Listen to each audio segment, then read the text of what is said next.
নমস্কার বন্ধুরা, আমি আবার চলে এসেছি নতুন একটি ব্রেকফাস্ট রেসিপি নিয়ে। Pizza sandwich.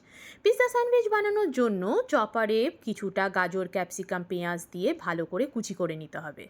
এরপরে ডিমের মধ্যে কিছুটা নুন আর গাজর, পেঁয়াজ, ক্যাপসিকামের কুচিটি দিয়ে ভালো করে ফেটিয়ে নিতে হবে।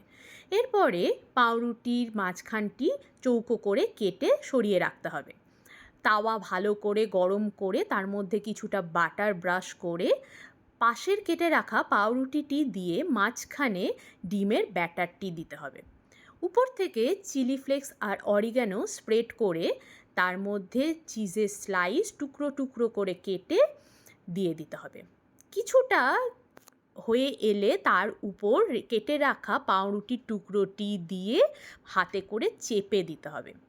উপর থেকে বাটার কিছুটা ব্রাশ করে এদিক ওদিক ভালো করে সেঁকে নিলেই রেডি হয়ে যাবে আপনাদের মনের মতন পিৎজা স্যান্ডউইচ।